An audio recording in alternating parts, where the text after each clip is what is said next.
Fala pra mim, você sabe por que Jesus disse aquela famosa frase: Pai, se possível, passa de mim esse cálice? Nós já vamos ver um trecho de uma explicação muito interessante do pastor Hernandes Dias Lopes, mas antes eu gostaria de mostrar para vocês essa publicação da revista Oeste.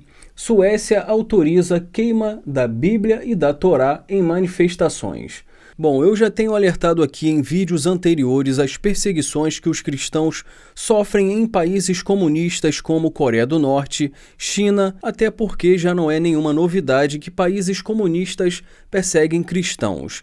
Mas eu tenho observado que tem aumentado essas perseguições ao redor do mundo, e muitas vezes até mesmo usando a palavra amor para promover a censura e opressão. Tendo dito isso, curta, comente, inscreva-se. E diz o texto lá em Hebreus 5,7, que ele prostrado oferece aquele que podia livrá-lo da morte, forte clamor e lágrimas. Ele ora e chora, e ora e chora, e ora e chora.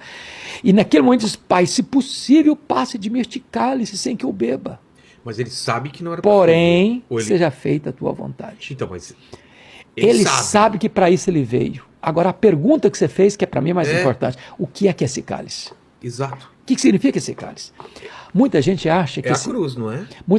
Muita gente acha que esse cálice era a consciência de que ele seria abandonado pelos seus discípulos, que ele seria esbordoado e cuspido pelo sinédrio, que ele seria espancado e vilipendiado no pretório romano, que ele passaria a vergonha de carregar um lenho maldito numa rua apinhada de gente xingando e gritando: crucifica, o ensandecida, que seria a exposição vergonhosa da cruz, do sofrimento atroz, da sede severa, das cãibras e das dores. E a resposta é 1000 vezes não. Não? Não. Não é esse o cálice? Não. O que é o cálice? O cálice, Vilela, era a consciência que Jesus Cristo tinha de que, sendo ele o amado do Pai, o Pai viraria o rosto e o desampararia na cruz. O cálice era a ciência de que ele, sendo bendito eternamente, seria feito maldição por nós. Que ele, sendo santo, santo, santo, seria feito pecado por nós.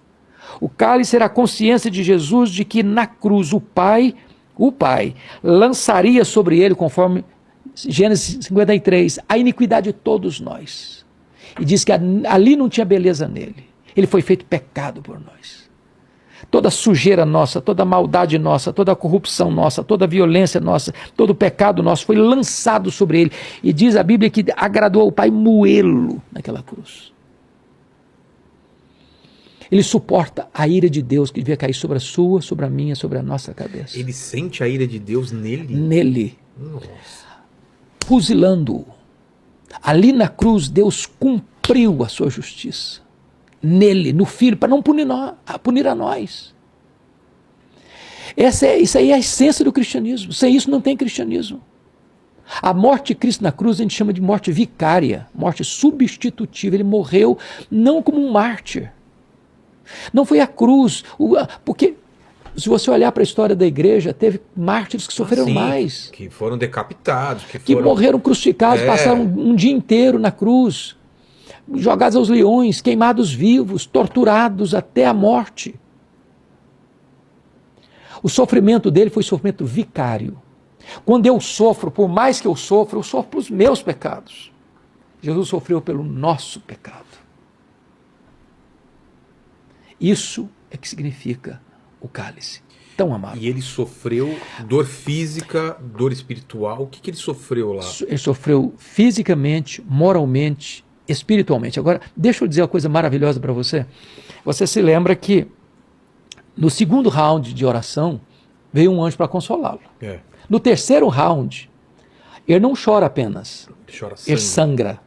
Por que significa isso? Significa que a dor, isso a medicina explora isso.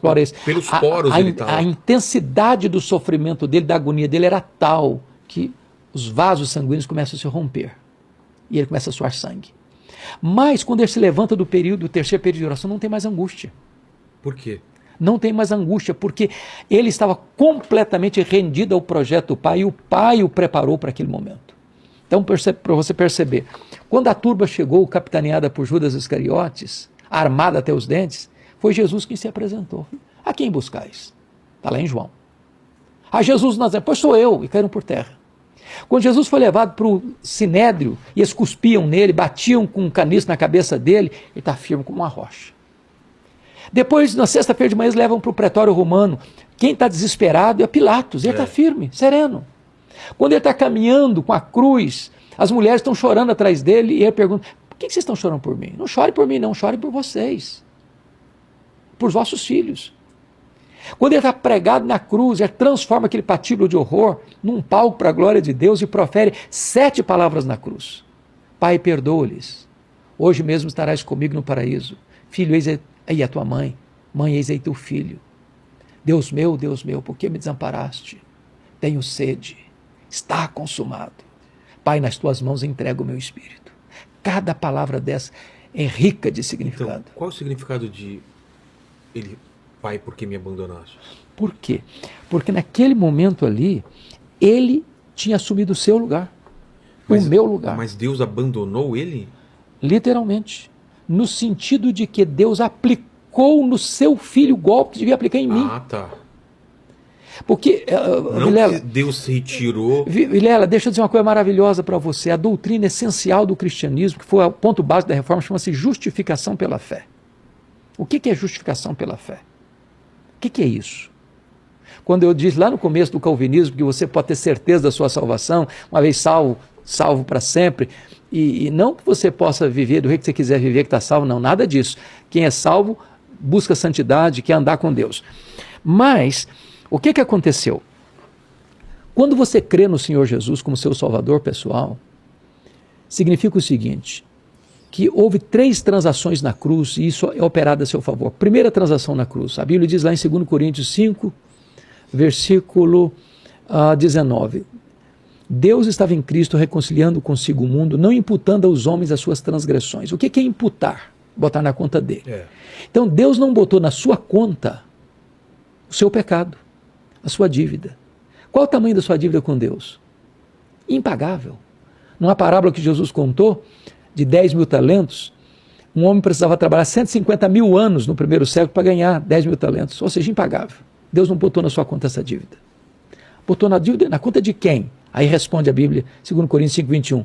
Aquele que não conheceu o pecado, Deus o fez pecado por nós. Deus pegou toda a sua dívida e botou na conta do seu filho, lá na cruz. O que Jesus fez com a sua dívida? Ele rasgou a sua dívida, anulou-a e a encravou na cruz e deu um brado na cruz. Tetelestai, está pago, está consumado.